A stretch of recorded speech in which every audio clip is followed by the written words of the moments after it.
Ang status ngayon, gumagana pa to. Nagagamit mo pa. Hindi na po. Last day, kahapon lang po. Last hindi ko nagamit. Hindi pa nabubuksan. Nabuksan ko na po yan. Talaga. Yung button po niya, hindi na po yan gumagana. Tagal na po. So, paano mo pinapaandar? Pag sinacharge ko po siya, nag-auto-open naman po siya hanggang home screen. Tapos na lang po ako dun sa settings ng para ma-shutdown po or ma-restart.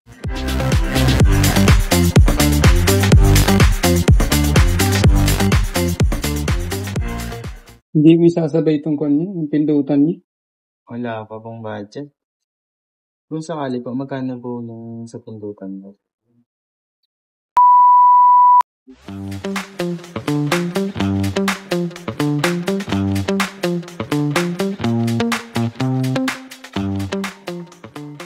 Nagkukon lang siya, ganito na lang? Opo.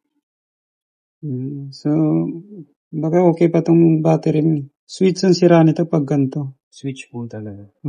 Pero tingnan natin to. Huwag akong tagalin yung switch niya. Ibig sabihin kasi noon, shorted yung switch niya. Lagi siyang nagpipindot kahit hindi mo pinipindot. Yan din po yung sira nung last time na pinaayos ko po. 1 year ago. Like na passboot mode. Yun naman, dito sa kabila yun. Kasama po yun. Yung sira niya ngayon, yung volume, tapos power button po.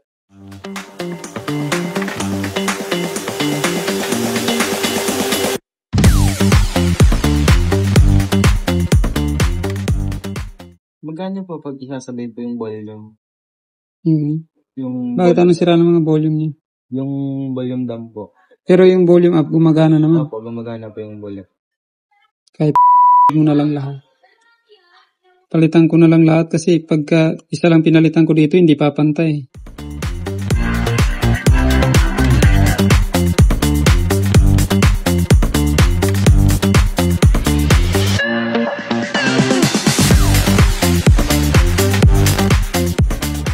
Huwag mo nang tanggalin tong tape kahit mga 1 oras lang.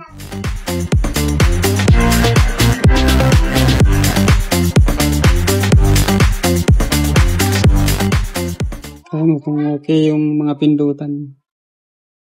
Okay. Thank you rin. Saan ka pa nag-aaral? Sa Elis po. Saan yun? Diyan sa may nagtahan po. Gusto mo ng sticker? Thank you po. Sige, thank you rin.